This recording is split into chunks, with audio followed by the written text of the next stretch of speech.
Здравейте, левскарки и левскари, от студиото на улица По-Богоил 39, студиото на телевизия Левски на левскарите за поредния брой на предаването Реконтра. Правим записа днес, четвъртък, 25-ти. По уважителни причини не го направихме за сряда, пък от друга страна стана хубаво, че нямаше да мога да коментирам вчерашната пресконференция на Футболния съюз и по-специално на президента, а и не само на президента на Футболния съюз Георги Иванов и на Гионов и така нататък, въобще всичко каквото се изкоментира там, и то фактически ми даде поне още две точки, но те горе-долу днеска всичко е свързано. Реконтрата ще се казва, здравейте и на всички останали зрители, естествено, на телевизията Левски на левскарите. Днес реконтрата ще се казва ВАР по целесообразност. Но преди всичко, вчера или онзи ден излезна информация, вчера ми се струва, какви са ни приходите от тазгодишната ни еврокампания. За тия, които сме по-близо така до футбола, имаме информация. Нищо ново не ни изненадаха. Очакваше се горе-долу в тези граници да са числата. И то, забележете, уважаеми приятели и зрители, по-точно на нашата телевизия, при две отпадания. При две отпадания виждате какви суми се генерират и влизат в касата на клуба ни. И сега разбрахте ли защо толкова ни е яд, че не се възползваха максимално поне от състоянието на Брага. Но това достатъчно време, достатъчно тук дълго се коментираше в нашото студио от всички, които участват в предаванията. Но и пак за пореден път сега разбрахте ли защо сме толкова бесни, когато виждаме, че нищо не се прави на трибуните и продължават тези чершафи. Тези чершафи да стоят на сектор В. Защото това са горе-долу около 2000, даже над 2000 места са. Над 2000 места и си прибавете към всички тия приходи, които вчера се похвалиха от клуба ни, и с основание. Абсолютно. Защото това е свършена работа. Не до там, до където искахме, но това си е свършена работа на всички в клуба и магазини и така нататък.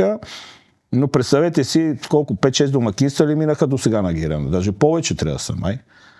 По 2000 места, дайте си сметка, че поне още сигурно там по 30 лева ли са? Колко са билети там? 20 лева ли са? Сигурно по още 1 милионче. Затова толкова тук набиваме, както сега, канчето за всички тези проблеми на Гирена. Това са пари, които така, вместо да ги имаме в клуба да влизат, и то сега, когато еуфорията е огромна, стадионът е пълен, без значение кой играе, и всичко това щеше да е в салдото на клуба.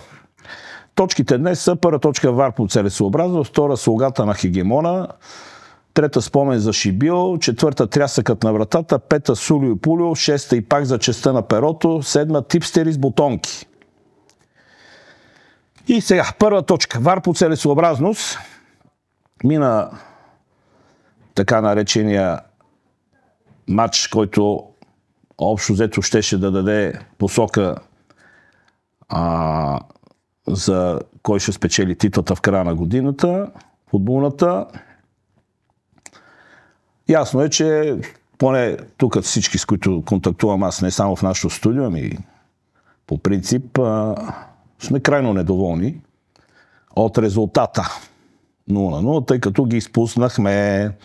Сега, трябва да кажа, че аз матча не го гледах директно. И след матча, първата информация, която получих относно игра и всичко, беха бутонките на Томислав Русев. И като го слушах и си казах, ние сме ги смачкали тия, наистина. Той, както го каза, особено първото по време, положение 4-5, не знам си какво. После и през стадиона по същия начин беше, там го каза, 4-5, първото по време. Значи той матча беше в петък, в събота вечерта го изгледах целия. И явно имаме различни критерии за мачкане, но това си е присъщо на господин Русев. Но, както се казва, това не помага. Да не помага. Това е относно играта. Нито ги смачкахме, а това беше отбор наистина Лудогорец, който беше дошъл за Хикс. За Хикс. Това е сегашния Лудогорец, но както винаги тук много така често съм използвал разни сучки и поуки от български филми, имаше един филм Хитър Петър някога и там имаше една сценка, която лъжеше, излъга чорбаджията, че ще му помогне да му се махне гърбицата, но не трябва да мисли за маймуна. И през цялото време то почнеше да си мислиха. Чорбаджията за маймуна му беше в главата и така Хитър Петър му каза, ми затова ти мислил си за маймуна и затова не ти изчезна гърбицата. Та когато нашия треньор Хулио, Дон Хулио, както вече доста хора го наричат, теоретик, шахматист, когато цял живот си мислил да не загубиш, и това ти е била философията като треньор, между другото пак задавам въпрос, този човек има ли някъде доказателства, снимка, че е бил футболист някога? Дори на ниво махала. Та когато цял живот и философията ти е да не загубиш, няма как в този матч, където наистина трябваше да победим, да се промени мисленето ти. Няма как. Защото всичко това се предава и на футболисти и така нататък. Когато се хваляхме равенства, че това било върха, страхотно сме играли. Това относно играта. Повече няма смисъл да я коментирам. Хората достатъчно във всички медии я коментираха, но за Дуспата. Сега, преди матча, тук си говорихме, дето сме, че особено вече след като сложиха Гидженов, а пак на ВАР сложиха, сега няма и значение кое, но никому не известен и тогава това им казах и на момчетата. Не случайно се слагат, по-лесно ще изгори. Значи, на този матч, който решава титлата, на практика или дава възможност Левски да се дръпне напред, след това ходи го гони. Или както сега се казва, нещата са пак 50-50. И да не сложиш най-добрия български съдия на този матч. Поне във ВАР да е. Спокойно може да се каже за Дуспата, цара, тъй като приемаме, че съдята на терена е царя, който да спазва правилата, да ги контролира футболистите, Падара не даде. Падара не даде, но тук вече идваме за целесъобразността. Уважаеми приятели, такива са реалностите. За съжаление, не за палянковците, въпреки че една част по-нататък ще разберете, че и те имат дял в тази целесъобразност. Да продължава. Всеки може да извади, да види целесъобразност какво означава, но в общи линии да се случи това, което е правилната линия. Нормално беше да го очакваме. Това да се случи и то на нашия стадион, пред претъпкани трибуни, но тук вече пак казвам и задавам онзи въпрос, който дълго време задаваме в нашото студио. Нашите ръководители, нашите началници готови ли са да водят битка? Имат ли силите, дали всичките от тях искат това да се случи? Или е по-удобно да сме по-далечко, там да се обадиме за еди кой си съдия ни трябва, примерно с такива мачове като с Дунав. Образно го избирам така. Случайно казах Дунав. И като дойде този матч, нещата приключват. По целесъобразност се решават нещата.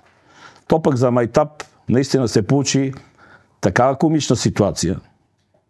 Кой каквото да говори, аз даже в първи момент, тъй като така на телефона гледах ситуацията, и бях 50-50, но след това, когато вече на спокойствие го изгледах, няма място за коментар.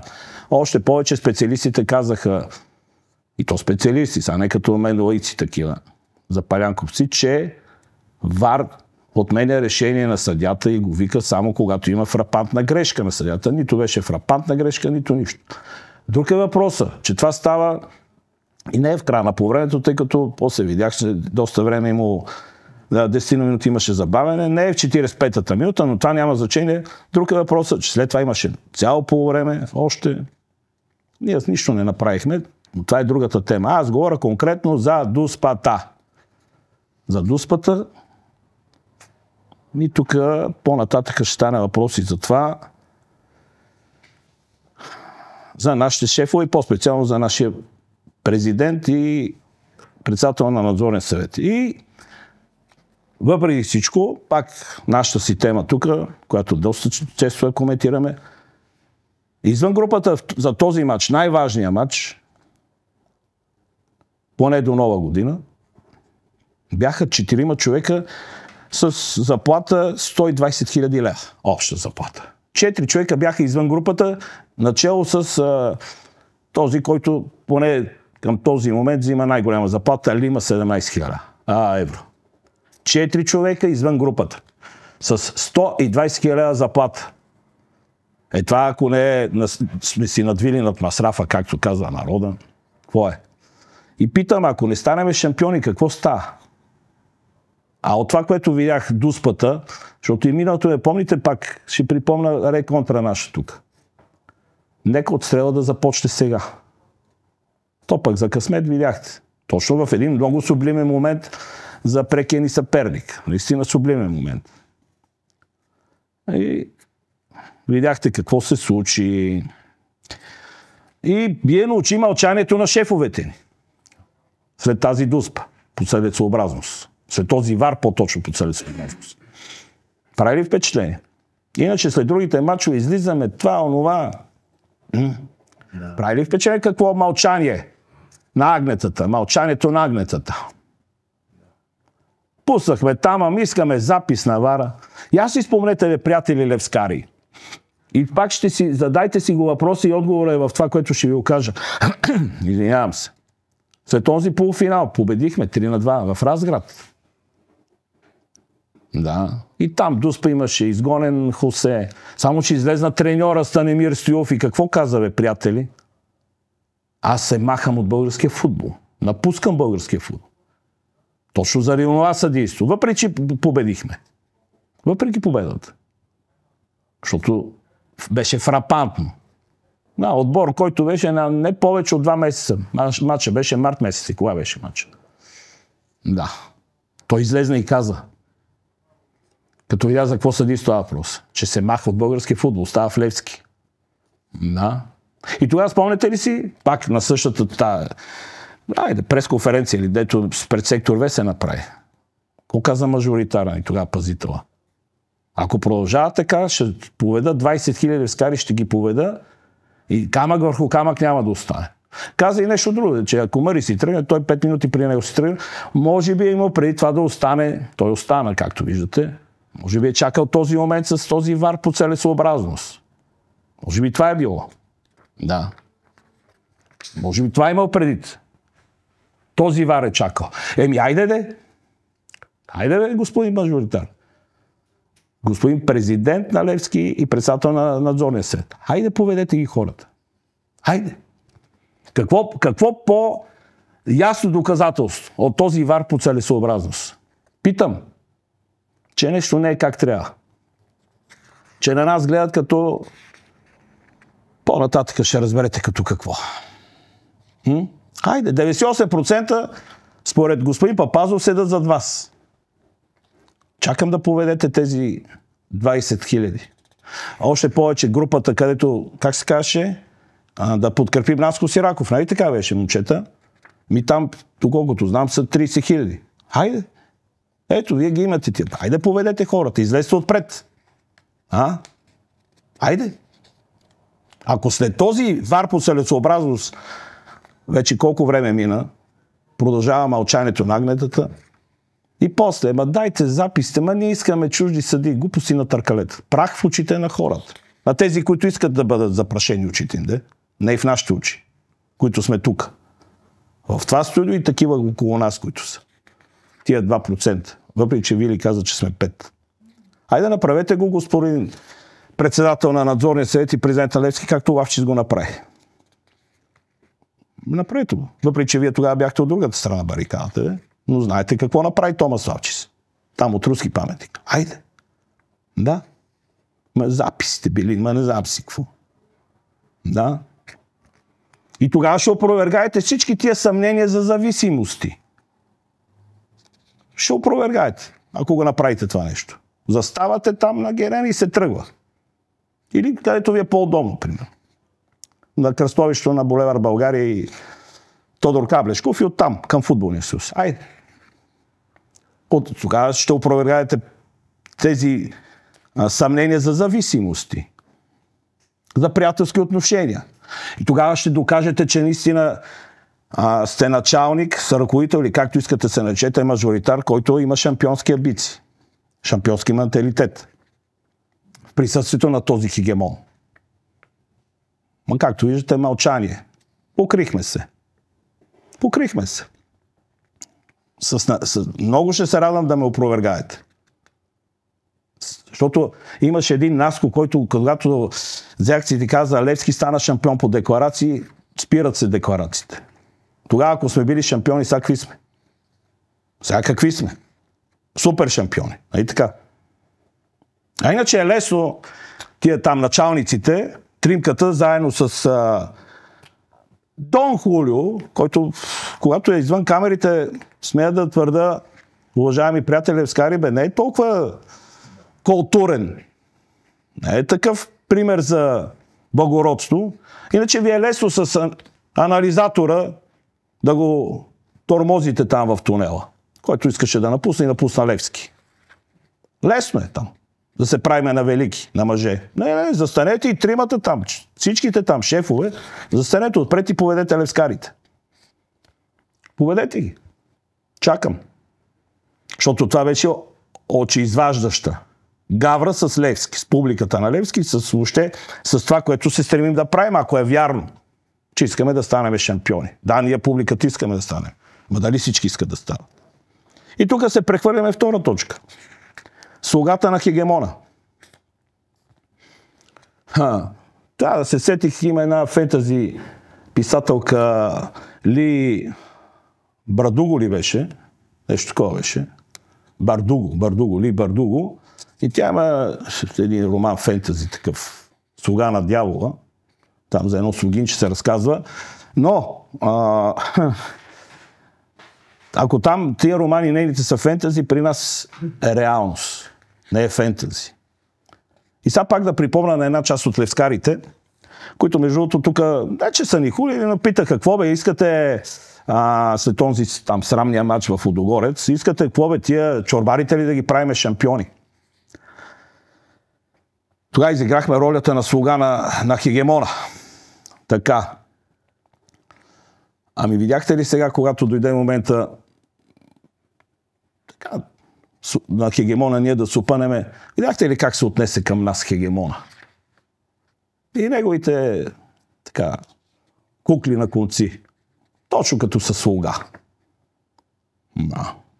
И сега пак искам, приятели, специално тези хора, които тогава се радваха, ние падаме, те се радват, че падаме, да. И то фрапантно падаме умишлено, както се казва. Нали, футболистите не го искаха, но така беше направено, че да паднем. С резерви, с децата и така нататък. И сега да ви кажа, хора, спрете да мислите, че тези червените, аз не случайно ги наричам червените, те са ни врага. Защото ние битката с тях я спечелихме и финала беше, както има 9 май се казва, че бил края на войната, така. На 9 септември 2016 година приключи тази битка с тях. С исторически ни съперник. И тъй като тук, даже и наши тук момчета казват исторически, беше исторически съперник. Тя битката приключи на 9 септември 2016. Дори вчера видях, че Боре Касабов и Ники са били при Данчо Георгиев. Дори и Ники каза, не ми беше приятно това, което се случи, но тази тема няма смисъл да коментирам, но тя тогава свърши битката. Тя се водеше от 5 май 1948 година до 10 ноември 1989 предни условия, тогавашния хегемон, да, ние бяхме опонента, а Славия беше в ролята на, когато ние бяхме сега с Лудогорец, когато им легнахме. И 30 на 25 години или колко, 30, 25, дойде 9 септември 2016, когато вече го нямаше член първи и ние спечелихме тази битка. Те ги няма вече. Да, публиката има. Та не е този отбор. Те се самозакриха. По техно желание. И никой не се опъна. Ама били, не знам си какви обстоятелства няма такова нещо. Тази битка спечелихме и затова се опитам на по-младите левскари да им кажа, в момента основният ни противник, враг в кавички, това е хегемона. Това е хегемона. И затова тогава казахме, не бе хора, не дейте. Защото влезнахме в ролята на Славия. И понеже и постоянно тук говорим за ДНК-то и не един-два пъти сме казвали, гурото, тяхното гуру им промени ДНК-то. Онова ДНК, което беше Европа и шампиони в България и Европа. Само, че лека по лека им почна да им обясня през всички тия години, когато се бореха с Лудогорец, защото те бяха основният съперник. Второто място е все едно като първото. Да, и те се радваха. Да, приемаха го това нещо. Важно е да сме преди говедата. Ма те ако са 16, ние да сме 15. И затова стигнаха до 9 септември 2016. Затова се опитаме тук да запазим, приятели, млади левскари, да ви кажем, че не може да приемем невлизането в групите там в Европа да е успех, второто място да е някакъв уникален успех и така нататък. Виждате, два примера вече има как нещата се променят, ако не се пази ДНК-то на съответния. При тях беше по един начин, при нас друг. Но това е. Ако не се пази, минава време и се вижда. И затова казахме Славия. Славизацията. А ние влезнахме в ролята на Славия и когато същото се случи 80-та година, когато Славия най-много заслужаваше да стане шампион. И въпреки, че толкова години при това помагаше на ЦСК, в битката му с Левски, и тогава им отрезаха, всички знаеме там за едни матчове, които се случиха през 80-та година. Как им отрезаха главичките. И същото и сега и с нас стана с Лудогорец, за приятели. Да. Точно в сублимния момент, защото наистина то не се знае дуспата дали ще влезне гола, но по целесообразност ВАР взе точното решение. Всички да са доволни. Под всички разбирате и тези, които предполагам, че нямат много голямо желание Левски да е толкова близо до първото място. Та толкова заслугата на сегашния хегемон. Дано тези, които тогава се радваха при загубата на Левски, защото уния не имало да станат шампиони, дано да са прогледнали след този ВАР по целесообразност.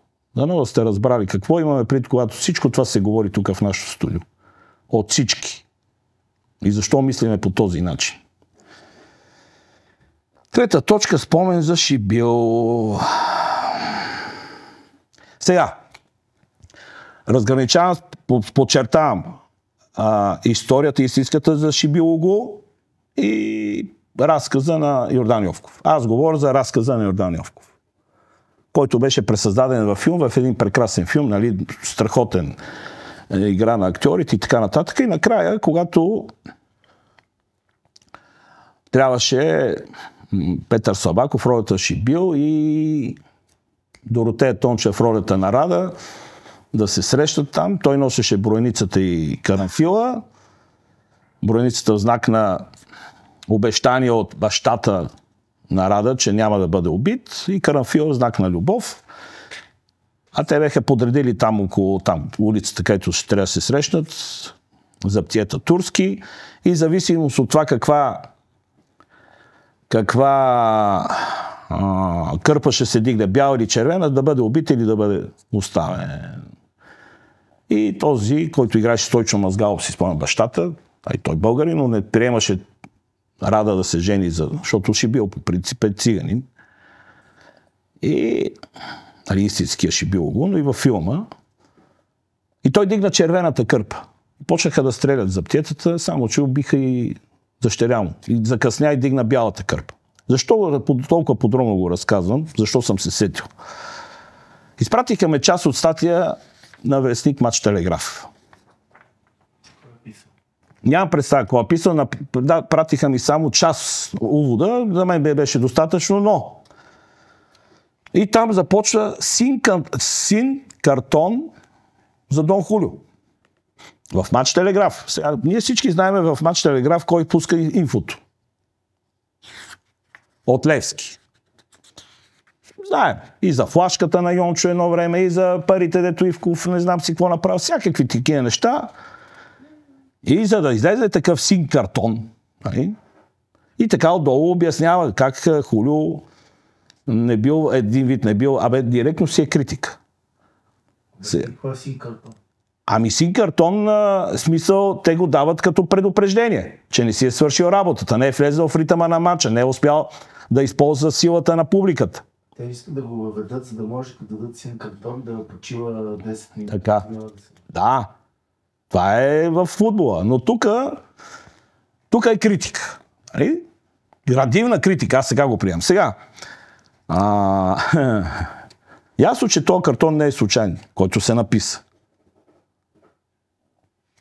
Без да се зяждам, ама когато ние критикуваме Хулио, какво беше? Хейтване, плюене, точно сега ли? Сега вече може. Но защо се появява? И ние не предупреждавахме ли през цялото това време, че ще дойде момента, в който няма да е матч с Ботев Враца с този онзи, а точно такъв матч, който решава титлата, и че тогава ще се види, айде да го кажа, не недостатъците на Хулио, но неговото ниво, неговия таван. Дали може да се бори за шампионска титла? Защото беше лесно цяла пролет, откакто дойде. Сумат и точки от Лудогорец, важно е там второто място, нали? Така. Вече всеки матч тук ще е с напрежение. И тъй като смея да твърда, сега познавам ги, ме разбират от футбол. Те виждат тия неща и не случайно се появи този син картон в статия във вестник Мач Телеграф. А всъщност ние това го говориме откакто е станал тренер този човек. Като минаха така месец-два и видяхме за какво става въпрос, че наистина Левски трудно играе за победа. Айде, така ще го кажа. Трудно постига победите. Когато и в началото казах, мисълта на този тренер през всичките му години като тренер, и това го доказват резултатите му, е било да не загуби. Та толкова за този син картон, интересно е, в този момент се появи и е нормално. Мач, който всички явно са мислили като нас, че това е мача на сезона, мача на годината. Но не го взехме. Съмнявам се, че Мач Телеграф са станали част от тези 2% или 5%. Просто така им е било най-вероятно разпоредено и се появи тази статия, но е много значителна. Много значителна е. Това е предупреждение, според мен, за Дон Хулио. Ако 100% някой му го е превел. И сега стигаме четвърта точка, трясъкът на вратата. Вчера пресконференция на Георги Иванов. Всички, аз не съм крил, че съм го подкрепил винаги. Подкрепил са го, но тук миналото предаване ли беше, кога беше в Без Косли, Немчев казва, че най-голямата обида за един мъж е да бъде наречен името на жена му.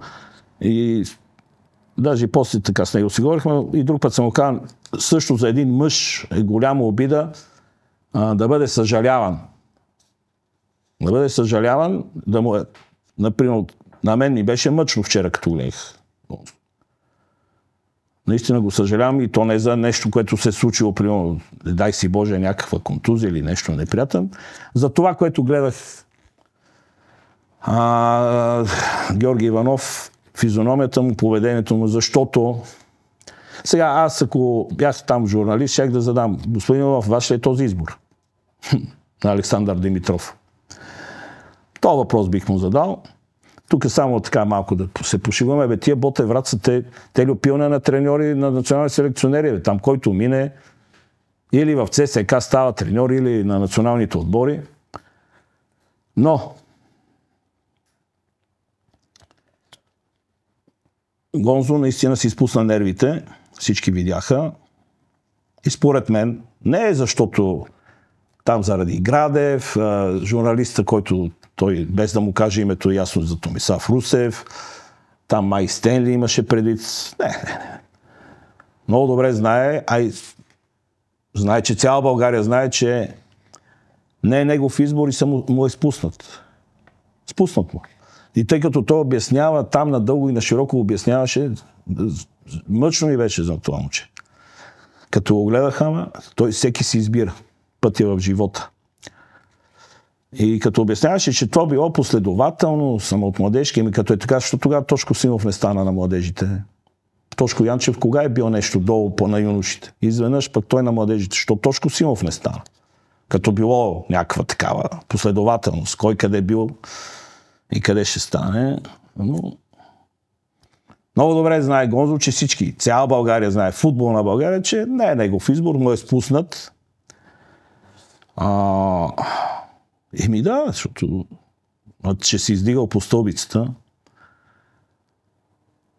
Ми съжалявам. За българските футболисти. Пак, да, тази теория всички я знаем, ама президента на Футболния съюз, съветниците му, които е назначил в там съвета на срещите, са част от проблема. Те са ги създали този проблем при си и ти ги слагаш като съветници. Да, точно при 2 седмици го коментирахме това нещо тук. Да.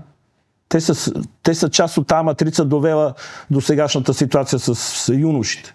Че ги няма, че няма конкурентоспособни юноши. Да. А пък върха беше, когато каза, не знаел за кардиоиграчите и така нататък всички други проблеми. Чакай. Значи тогава задаваме въпрос, щом като президента, дали се казва Георги Иванов и няма значение, не знае за този проблем, за който буквално след като се случваше, цяла България няма. Огромна част от хората знаехме какво се е случило там. Вчера наистина ми беше мъчно. Гледаше един човек, който се оправдава непрекъснато. Съжалявам.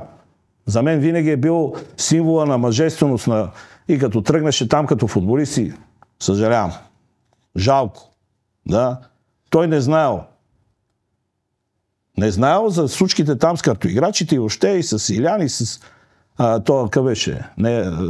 Илия Груев и така нататък. Да.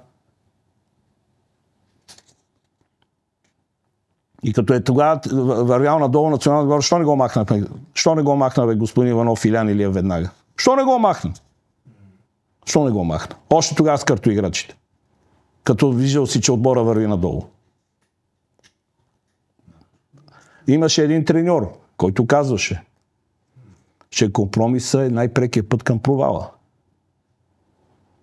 И че със лъжа нищо не става. И този треньор затова се махне от българския футбол. Да, заради изпуснатите собственици, скрити собственици, изпуснати управленци и така нататък. В случай тук е изпуснат треньора на националния отбор. Жалко. Сега съм на колко години вече? 65 години. Като знам какви са били треньорите на националния отбор, жалко тази работа. Жалко. Кой трябваше да бъде покаран? Само, че не и по този начин. Аз за това задавам въпроса. Избор ли беше на Георги Иванов? И нервността му, тряскането на вратата дава отговор на всичко това. Той знае, че там играе ролята на... Айде да не кажа много обидна дума, ама на радиоточка. Той играе ролята на радиоточка. Там и се чуди как да се измъкне. Жалка история. Жалко за този човек, който винаги, толкова го обичам, но се докара до там. Докара се до там да наистина да стане... Наистина, вчера засмях. Смях по начина. И той го разбира, той затова беше толкова нервен. Защото то нямаше някакви, кой знае какви причини да е толкова нервен, но всички знаеме за какво става въпрос. Това е компромисът, е най-прекият път към провала. Много компромиси явно този човек прави. За съжаление, тук не говоря от клубна гледна точка, аз говоря от чисто така, като цяло за футбола ни. Ще видим. 5 точка Сулю и Пулю. Сега, наистина, това, на което станах свидетел, при 2-3 месеца или колко беше, 4, там помните едно момиче от Славийска влезна пак в спор с господин Стефанов. И тогава тук си казах мнението. Но това, което се случи онзи ден, което след това го видях, това вече бие всякакви граници. Да, това показва, че има хора, които наистина мислят, че на тях всичко им е позволено. Рецептора скандал.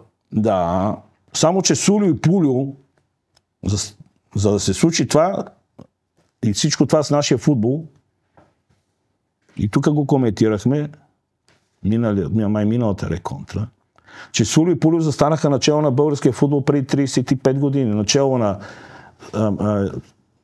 наистина исторически клубове.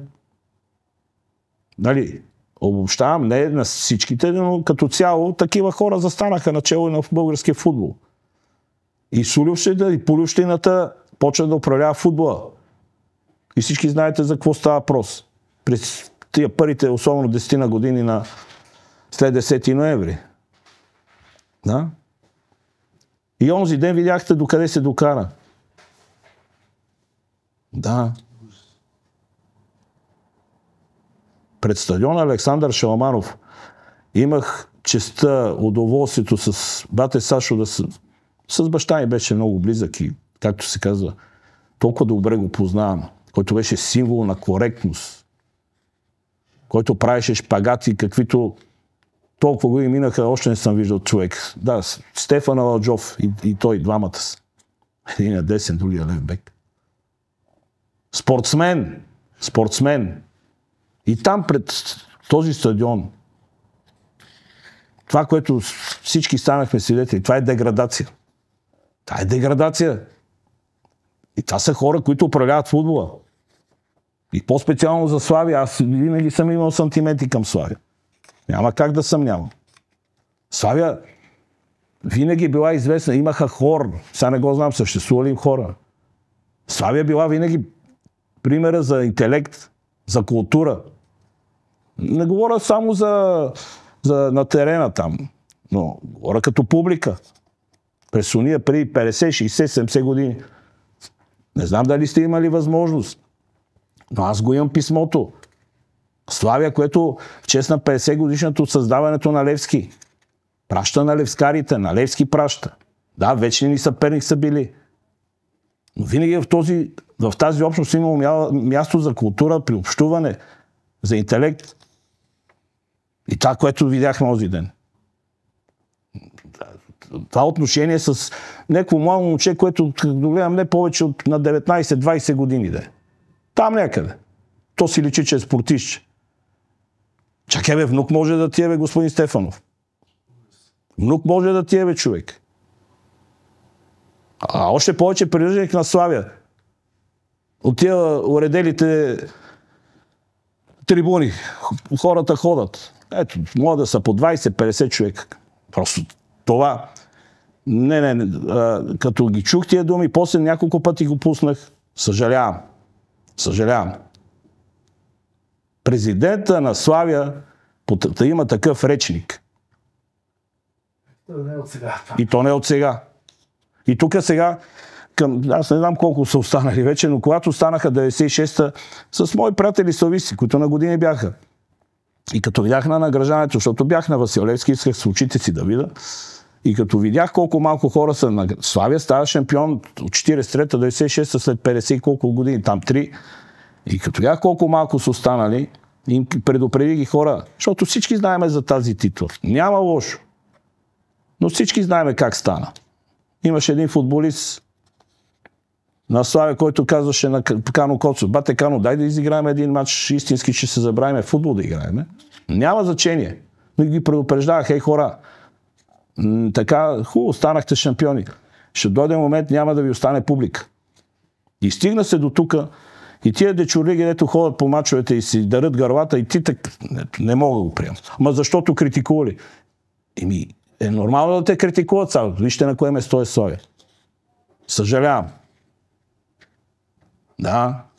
И от трибуните, освен че изчезнаха хората, изчезна и културата и интелект. От Славия.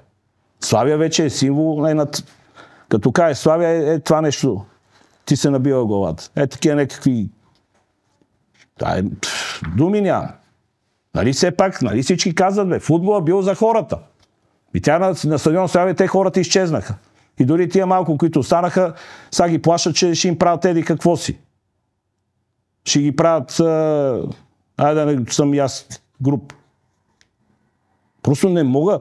Даже на фона на това, нашото ай-сикте на нашия мажоритар, той е като детска песичка, бе, хора. Като детска песичка. Съжалявам. И това е българския футбол.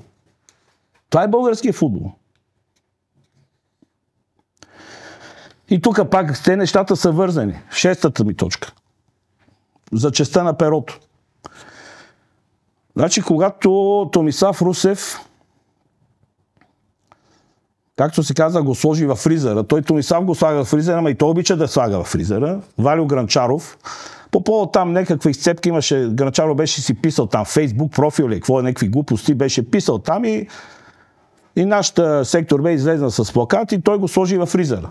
Там месец, два, три да не коментира, да се покрие. И аз тогава на Герена колегите им, техните, знаят какво казах. Въпреки, че с този човек съм толкова диаметрално противоположни, въобще като мислени, като начин на живот.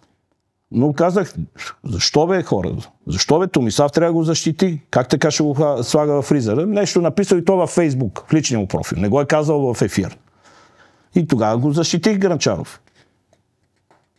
Обаче, това, което отделно този с момчето там, Фена,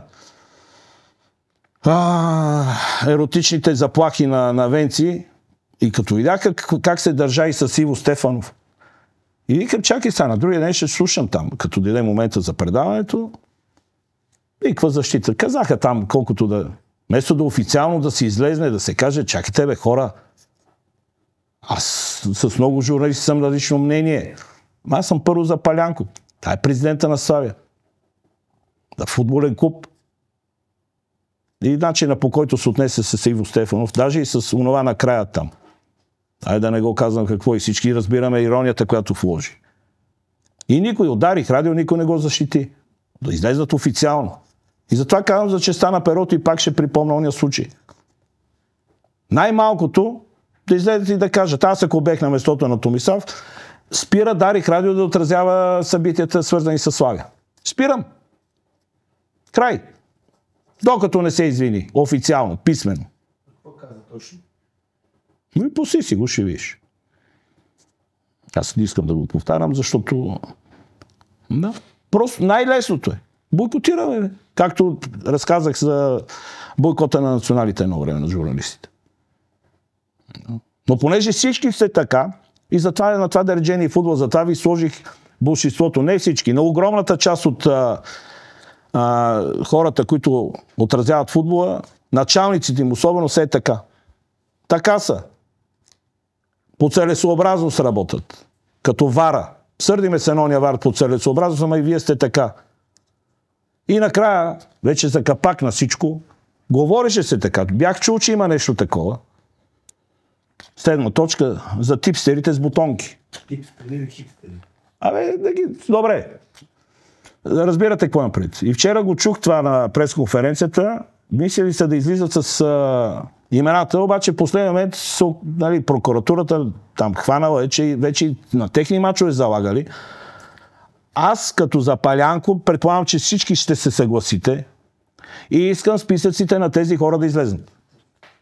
Така както когато с феновете направиме нещо, нещо, бомички се казва, този, онзи, публично се знае, съдът ни, получаваме си наказанията, не ходиме на стадиона, плащаме си глобите. Нали така? Аз искам, ако искаме да се оправи футбола, това нещо да излезнат имената на всички тези юнаци. Защото хората, дали е Левски, ЦСКА, Славия, Локо, всичките отбори, ходиме на стадиона, преживяваме всяка загуба. Всяка загуба преживяваме, не спиме по цели нощи. И ние мислиме, че на терена нещата са истински. Трябва да излезе. Ако направите компромис, господа шефове, Георги Иванов, към него се обръщам. Ако направите компромис, вие всички трябва да се изметете от футболния съюз. След като органите в държавата са ги хванали. Ама Ще ли да си платят глобата, ма ще ли пак да играят? Айде бе. Айде бе. Собствените си мачове. На собствени... Дори... Чакайте бе, приятели. Ма дори да не са на собствените си мачове.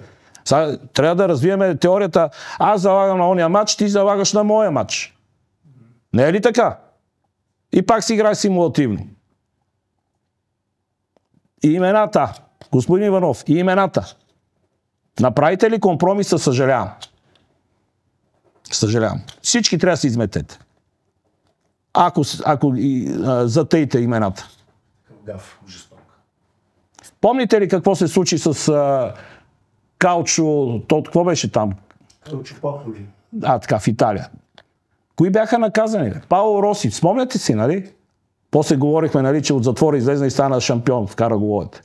Калчо Пополи е по-късно. Не, тогава също по времето на Пауло Роси. Ти говориш за това другото тук, по-нататък Ювентус. А онова говоря Тото Калчо, 80-те години. Точно при световното. Пауло Роси беше един от уличените. Нали, това се базикахме. От затвора излезе и стана голмайстор и шампион. 82-а. Ако искаме да направим футбол, това е хора. Да, сигурно ще ги боли много хора, но всеки да си получи заслужение да изчезне от българския футбол. Да изчезне. Иначе с компромиса ще се случи това, което преди тук 15 минути казах. Мъчно ми беше за Георги Иванов. За това момче, което няма да спра да го обичам. Но ми беше мъчно. Толкова за днеска, не знам колко време е продължило. И накрая в асорти, пак ще кажа, излезна видеото от песента. Страхотна песен. Иво Тасков и Звезди. И аз ви предлагам, тук от шефовете зависи, продуцента на телевизията, аз предлагам, това е мое желание, ако дали ще се съгласите, но тази песен, всяка една реконтри, без коз да пускаш в ефир. Теди, от тебе зависи. Говорил съм с Иво Тасков, човека няма проблем. Каза, каквото искате. Даже той каза, че официално шел да нещо ти ги знаеш, Теди, тия неща. Правата върху песента, сега не знам, шел да даде на сектор Бели и така, но няма никакъв проблем. Предлагам ти всяко едно предаване наше да завърша с тази песен, защото тя казва всичко. Клипа казва всичко. Ще минат години и хората ще разбират за какво е ставал въпрос в тези бурни времена, на които сега сме част от тях и сме свидетели. Само сините, любимите, само Левски. Чао, приятели. Само сините. Чао, чао, чао.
Си скри в очи Съдиите са железен юмрук. Това е моята борба и няма да простя. Пътят е един и изборът е ясен. Това е нашата съдба. Левски София! Левски заедно борбата. В името на свободата. Левски заедно борбата. В името на свободата.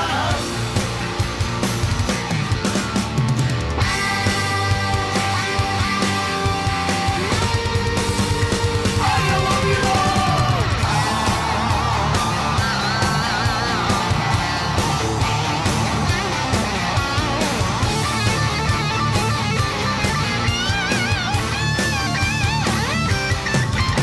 Предавани от свои, нападани в кръв. Сами срещу всички, срещу всичко и всеки. В деня за прошка няма